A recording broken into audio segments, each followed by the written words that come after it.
قل اعوذ برب الفلق، تو فلق کا مطلب ہے صبح، ٹھیک ہے، کیونکہ فلق صبح کا پھاڑنے والا ہے، الگ کرنے والا ہے، اور اسی طرح ہر چیز کو پیدا کرنے والا ہے۔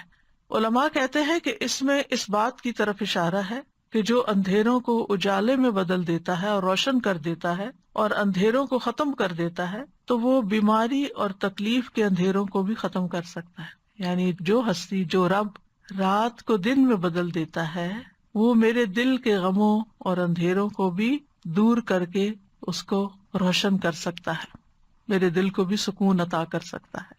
من شر ما خلق، ہر چیز کے شر سے جو اس نے پیدا کی، یعنی کسی بھی قسم کا شر، چاہے انسانی ہو یا حیوانی ہو یا جناتی ہو، یا پھر کوئی بجلی کا کڑکا ہو، یا کسی جانور سے متعلق ہو، یا آندھی ہو، طوفان یا پانی ہو، کچھ بھی ہو، دنیا اور آخرت دونوں میں ہر طرح کے شر سے بچانے والا صرف اور صرف اللہ ہی ہے۔ اب یہاں من شر ما خلق، اور اس کا مطلب کیا ہے کہ ہر وہ چیز جو اللہ نے پیدا کی، اس کا یہ مطلب نہیں کہ ہر چیز کے اندر شر ہے، بلکہ جن چیزوں کے اندر شر ہے ان سے پناہ مانگے۔ جیسے اب فرشتے ہیں تو ان میں تو کوئی شر نہیں، ٹھیک ہے نا، اسی طرح انبیاء ہیں، ان میں بھی شر نہیں، جنت ہے اس میں بھی شر نہیں۔ لیکن عام روزمرہ زندگی میں جو چیزیں ہمیں نظر آتی ہیں، بعض اوقات اچھی بھی نظر آتی ہیں، لیکن ان کے اندر بھی ہمارے لیے بعض اوقات تکلیفیں ہوتی ہیں۔ وَمِن شَرِّ غَاسِقٍ إِذَا وَقَبَ، اور رات کی تاریکی یا اندھیرے کے شر سے جب وہ چھا جاتا ہے، کیونکہ اندھیرے میں کچھ نظر نہیں آتا، تو بہت سی تکلیف دینے والی چیزیں جو ہے وہ اس وقت ظاہر ہو جاتی ہیں اور انسان کی طرف آتی ہے، تو انسان ان سے بچ نہیں سکتا۔ شام کے وقت ہی جنات کا غلبہ بھی ہوتا ہے، چور ڈاکو وغیرہ بھی اسی وقت حملہ آور ہوتے ہیں۔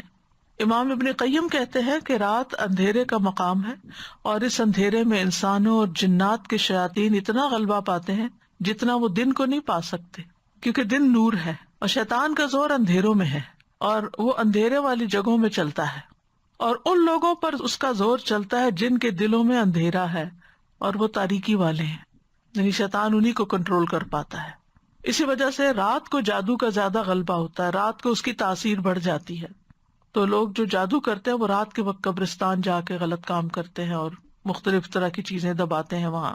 اب یہاں پر بات اندھیرے کی ہو رہی ہے اور پناہ مانگی جا رہی ہے رب الفلق سے، تو مطلب یہ ہے کہ روشنی جب ہوگی اللہ کے کلام سے، تو پھر شر یا باطل کا جتنا بھی کلام ہے، اس کا جو اندھیرا اور شر ہے وہ دور ہو جائے گا، اور ہر فسادی جو ہے وہ چلا جائے گا۔ جیسے جو ہی صبح ہوتی ہے تو جو بھی ایسی چیزیں ہوتی ہیں وہ ساری کچھ سرنگوں میں گھس جاتی ہیں، کوئی پہاڑوں کی کھو میں گھس جاتی ہیں، کوئی کہیں اور غائب ہو جاتی ہیں، یعنی انسانوں کے سامنے نہیں رہتی۔ کیڑے مکوڑے بھی اپنے بلوں میں چلے جاتے ہیں، شیاطین جو راتوں کو پھیلتے ہیں وہ بھی کہیں سمٹ جاتے ہیں جا کے۔ تو یہاں پر اللہ تعالیٰ نے اپنے بندوں کو ایک طرح سے حکم دیا ہے کہ وہ نور کو طلب کرے تاکہ اندھیروں کا مقابلہ کر سکیں۔ اللہ تعالیٰ نے اپنی کتاب میں قرآن مجید کو بھی نور کہا ہے، اللہ ولی الذین آمنوا یخرجہم من الظلمات الی النور، اللہ ایمان والوں کا دوست ہے، انہیں اندھیروں سے روشنی کی طرف نکال لے جاتا ہے۔ تو ایمان نور ہے جبکہ کفر اور شرک اندھیرا ہے۔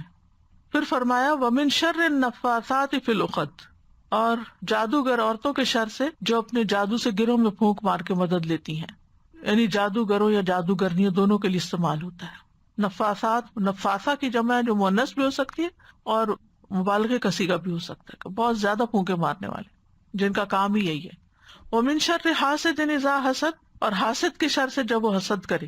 حاسد وہ ہوتا ہے جو دوسرے کی نعمت اور خوشحالی کو نہیں دیکھ سکتا اور اس کے ختم ہونے کی آرزو کرتا ہے، یعنی تمنا کرتا ہے کہ دوسرے سے نعمت ختم ہو جائے۔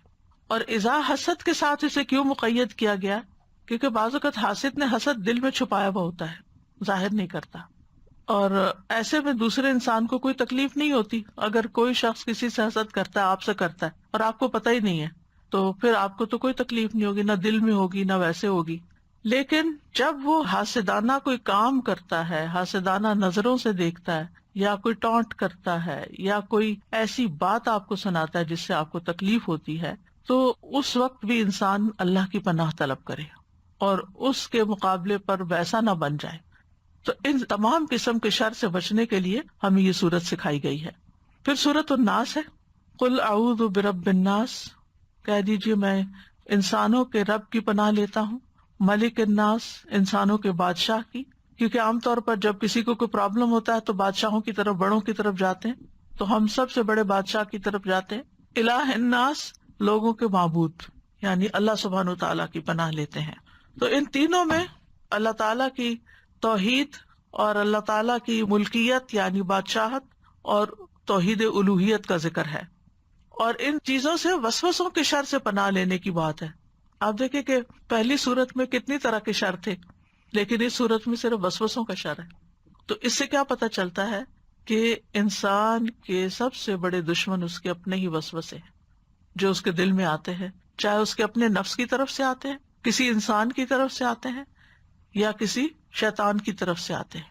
یہ جتنے نیگیٹو تھاٹس ہوتے ہیں جن کی کوئی بنیاد ہی نہیں ہوتی، کوئی اصل ہی نہیں ہوتی، یہ سب وسوسوں ہی کی شکل ہوتی ہے. یعنی کوئی ایک ایسی تکلیف دہ بات دل میں آ گئی، پھر ادھر سوچ سوچ اس سے انسان باہر نہیں نکل پاتا. اس کو بریک کرنا ضروری ہوتا ہے، اور اس کے لیے سب سے اہم ترین چیز ہے اللہ تعالیٰ کی پناہ لینا، اللہ سے مدد مانگنا.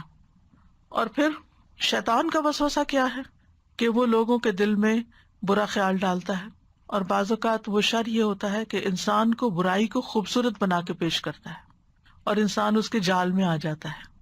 یعنی چیز خراب ہے، غلط ہے، لیکن وہ اس کو اتنا خوبصورت بنا کے پیش کرے گا کہ انسان بھول ہی جاتا ہے کہ مجھے اس کام سے روکا گیا، مجھے یہ کرنا نہیں چاہیے.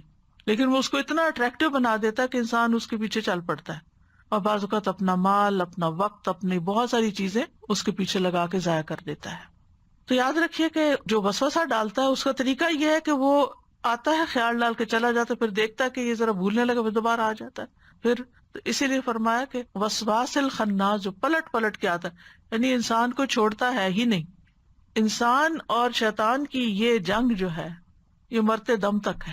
جب انسان کی موت آتی ہے تو اس وقت بھی وہ آ کے دل میں برے خیال ڈالتا ہے کہ تم کیسے کہتے ہو رب رحمان ہے جب تم کو اتنی تکلیف میں ہو، ایسی بیماری میں ہو. اور انسان کو پاگل کر دیتا ہے برے خیالات ڈال ڈال کے اس کے، کیونکہ جب اسپرٹس لو ہوتی ہے نا، جب انسان فزیکلی ویک ہوتا ہے تو وسوسوں کی بھرمار بھی اور آ جاتی ہے. جب انسان ہیلدی ہوتا ہے، جب انسان کی کمپنی اچھی ہوتی ہے، جب انسان کا قرآن کے ساتھ تعلق ہوتا ہے، تو یہ سارا اس کے لیے قلعہ بن جاتا ہے. کل جیسے میں نے ذکر کے فائدے بتائے تھے کہ وہ ہمارے لیے قلعے کی طرح کام کرتے ہیں. جب ہم اس قلعے میں ہوتے ہیں، فورٹ میں ہوتے ہیں، تو شیطان اس کے اندر نہیں آ پاتا، اسے بہت مشکل پڑتی ہے. لیکن جب ہم ان اذکار کو نہیں کرتے، یہ صورتیں نہیں پڑھتے، تو پھر کیا ہوتا ہے؟ شیطان کو خوب موقع مل جاتا ہے حملہ آور ہونے کا. اس صورت سے ایک بات اور پتہ چلتی ہے کہ شیاطین جنوں میں سے بھی ہوتے ہیں اور انسانوں میں سے بھی ہوتے ہیں. یعنی بعض اوقات وہ آپ ہی کے دوستوں کے روپ میں ہوتے ہیں، انسانوں کی شکل میں ہوتے ہیں، آپ کے قریبی عزیز پیاروں کی شکل میں ہوتے ہیں، جو آپ کے دل میں ایسی باتیں ڈالتے رہتے ہیں یا آپ کے کانوں میں ایسی باتیں ڈالتے رہتے ہیں. تو من الجنۃ والناس.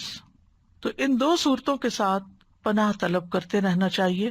ابن قیم رحمہ اللہ کہتے ہیں کہ بندے کو ان دو صورتوں کے ساتھ تعوذ اور پناہ طلب کرنے کی ضرورت سانس لینے، کھانے پینے اور لباس پہننے سے بھی زیادہ ہے. یہ تین کام ہیں جو ہم روز کرتے ہیں نا. ہر وقت ہم سانس لیتے ہیں، ہر وقت ہمیں لباس چاہیے ہوتا ہے، اور پھر کھانے پینے کے بغیر بھی گزارا نہیں. تو وہ کہتے ہیں کہ اس سے بھی زیادہ انسان کو ضرورت ہے کہ وہ ان صورتوں کو پڑھے تاکہ وہ شر سے بچا رہے.